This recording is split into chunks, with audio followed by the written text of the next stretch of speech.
Hi friend, সবাই কেমন আছো? আশা রাখছি সবাই ভালো আছো। আমিও ভালো আছি। খুব গরম পড়েছে জানো তো, তাই ভাবলাম একটু ঘরোয়া পদ্ধতিতে আইসক্রিম বানানো যাক। তার জন্য কি কি লাগবে সেগুলোই নিয়ে চলে এসেছি। প্রথমে এখানে গোল্ড মিল্ক নিয়ে নিয়েছিলাম, আর ট্রোপোলাইটের একটা ক্রিম নিয়ে নিয়েছি। এখানে এসেন্স ছিল, ফুড কালার ছিল, কর্নফ্লাওয়ার, আমুল দুধ, চিনি, গ্লুকোজ, আর ছিল এখানে সিনথেনগাম বলে একটা পাউডার, আমি অন্য একটা ডিব্বাতে ঢেলে রেখেছিলাম। আর নিয়েছিলাম এখানে কনডেন্স মিল্ক যেটাকে আমরা বলি, আর এখানে মেজারমেন্ট করা কাপগুলো নিয়ে নিয়েছি। চলো এবারে কি করে বানাই তোমাদেরকে দেখাই। এখানে কিন্তু আমি দুধটা পুরোপুরি কাঁচাই ছিল, আমি কিন্তু দুধটাকে জাল দিয়ে গরম করে নিইনি। কাঁচা দুধের মধ্যেই কিন্তু আমি সব উপকরণগুলো একসাথে দিয়ে দেবো। মানে কি কি দেবো, প্রথমে দিয়েছিলাম দুধ, তার মধ্যে দিয়েছিলাম চিনি, আর গুঁড়ো দুধ যেটা আর কি ছিল আমল দুধ সেটাও দিয়ে দিয়েছিলাম, আর সামান্য পরিমাণে নুন দিয়েছি, আর গ্লুকোজ দিয়েছি, সব কিছু দিয়েছি। আর এখানে মিঠাইটা আমি দিইনি, মিঠাইটা ঠান্ডা হয়ে যাওয়ার পর দেবো। আর সিনথেনগামটা দিইনি।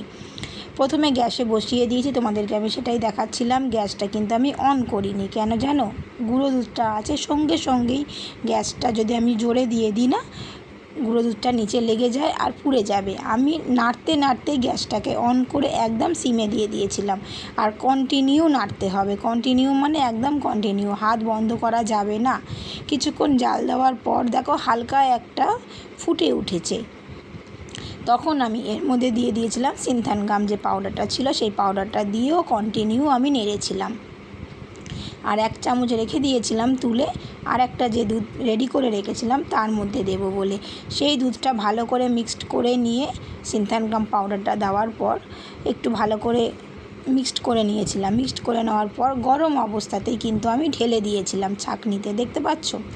গরম গরমই কিন্তু এটা ছেঁকে নিতে হবে দুধটাকে, কারণ ঠান্ডা হয়ে যাওয়ার পর যদি আমরা এটা ছেঁকে নিই না, তাহলে কিন্তু হবে না, কারণ পুরো বসে যাবে। যেহেতু পুরো গাঢ় সব কিছু মেটেরিয়ালস দেওয়া আছে, ওই জন্য বসে যাবে। তার জন্য তোমাকে গরম অবস্থাতেই ঢালতে হবে। এবারে ওটাকে আমি ঠান্ডা করতে বসিয়ে দিয়েছিলাম। আর এখানে আমি একটা বোল নিয়ে নিয়েছি, তার মধ্যেই যে মেজারমেন্ট করা কাপটা ছিল তার সেই কাপ অনুযায়ী আমি 1 কাপ ক্রিম নিয়ে নিয়েছি। নিয়ে ভালো করে বিট করে নিয়েছি। যতক্ষণ না বিট করে ফ্লপি ভাবটা আসবে ততক্ষণ কিন্তু বিট করতে হবে। বিট করা হয়ে গেছে, এর মধ্যে আমি ফুড কালার মিশিয়ে দিয়েছিলাম। যেহেতু আমি ম্যাঙ্গো আইসক্রিম করব, তার জন্য একটা কালার তো দিতেই হবে, ম্যাঙ্গো কালার যাতে আসে। আর এখানে ফোনের মধ্যে না সেই কালারটা ভালো করে আসছিল না, তাই তোমরা বুঝতে পারছিল না যে এটা কী কালার দিচ্ছি, কিন্তু এটা হালকা একটা অরেঞ্জ কালার এসেছিলো। আর একটু এসেন্স দিয়েছিলাম, ম্যাঙ্গো ফ্লেভার যেহেতু একটু এসেন্স তো যাবেই। দেখো কত সুন্দর হয়ে গেছে। 10 মিনিটের জন্য এটাকে আমি ফ্রিজে সেট করতে দিয়ে দিয়েছিলাম। ফ্রিজে সেট করার পর চলে এসেছিলাম, যে ঠান্ডা দুধটা রেখে দিয়েছিলাম, ওই দুধটাকে আমি ঠান্ডা করতে রেখে দিয়েছিলাম পাখার তলায়। সেটা ঠান্ডা হয়ে যাওয়ার পর আমি এখানে কনডেন্স মিল্কটা মেপে নিয়ে আবার দিয়ে দিলাম। দিয়ে ভালো করে মিক্সড করে নেব। যতক্ষণ না ওই কনডেন্স মিল্কটা ওই দুধের মধ্যে মিশে যাচ্ছে, ততক্ষণই আমি এটাকে কিন্তু মিক্সড করব। ভালো করে মিশিয়ে নিয়েছি। মিক্সড করা পর্যন্ত তোমাকে অপেক্ষা করতে হবে। দুধটা পুরো ঠান্ডা হয়ে যাওয়ার পরই কিন্তু এটা দিতে হবে। গরম অবস্থায় দেওয়া যায় কি আমি জানি না, আমি একটু ঠান্ডা হয়ে গেলেই দিই। তারপরে দেখো আমার 10 মিনিটের জন্য তো আমার ওদিকে ফ্রিজে সেট হয়ে গেছিলো ক্রিমটা। সেই ক্রিমটা বার করে নিয়ে আমি ওর মধ্যে পুরো ট্রান্সফার করে দিলাম দুধটাকে। দেওয়ার পর আমি ভালো করে আবার একটু বিট করে নেব।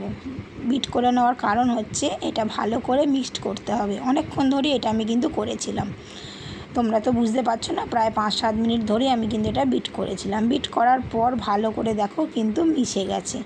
এবারে আমি একটু এর মধ্যে আরও টেস্টটাকে বাড়ানোর জন্য ক্রাশার দিয়েছিলাম, ম্যাঙ্গো ক্রাশার। টেস্টটা যাতে আর একটু ভালো আসে তার জন্যই দিয়েছিলাম।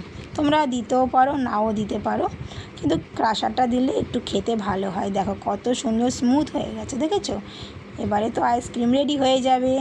কার কার ফেভারিট ম্যাঙ্গো আইসক্রিম কমেন্ট বক্সে জানিও কিন্তু বন্ধুরা। এবারে দেখো আমি একটা বিস্কিট এনেছিলাম, বিস্কিটটা খাওয়া হয়ে গেছে, সেই বোলটা আমার কাছে ছিল, তাই আমি ওই বোলের মধ্যেই মিশ্রণটা ঢেলে দেবো, ঢেলে ফ্রিজে সারা রাতের জন্য কিন্তু আমি রেখে দেবো। সকালবেলা হলেই আইসক্রিমটা পুরো জমে যাবে। এখনই দেখো কত সুন্দর ক্রিমি ক্রিমি ভাব হয়ে গেছে না?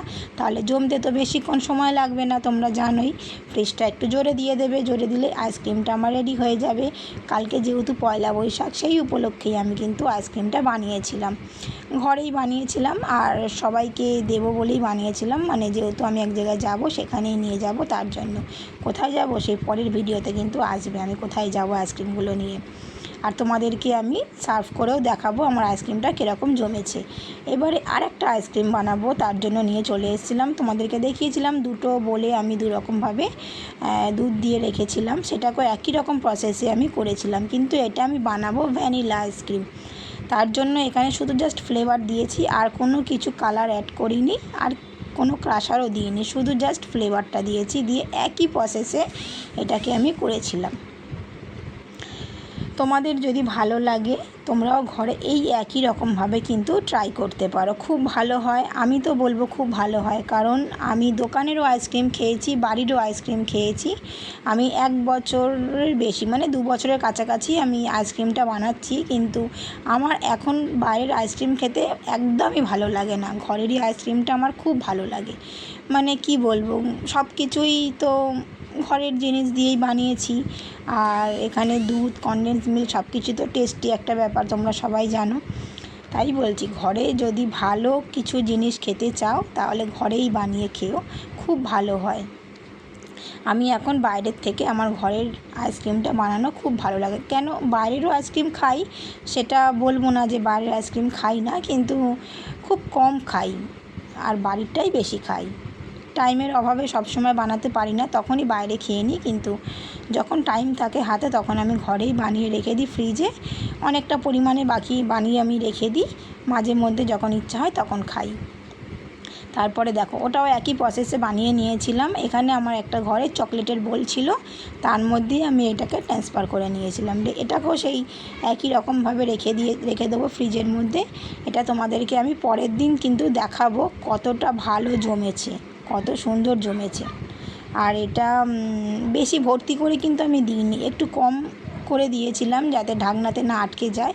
এর উপর থেকে একটু সার্ভ করে দিয়েছিলাম কি জানো, চকো চিপস। কেন জানো, এটা বাচ্চারা দেখলে যাতে, এটা কিন্তু চকো চিপস কেউ দেয় না ভ্যানিলা আইসক্রিমে, আমি একটু দিয়েছিলাম ঘরোয়াভাবে, নিজের মতন করে একটু বানিয়ে দেখি না কেমন লাগে খেতে। তাই এগুলো তো খাওয়ারই জিনিস, খারাপ তো লাগবে না, তাই আমি একটু চকো চিপস দিয়ে দিয়েছিলাম, যাতে বাচ্চারাও দেখে একটু খুশি হয়, আনন্দ পায়, তার জন্য দিয়েছিলাম। আমার ভিডিওটা কেমন লাগলো?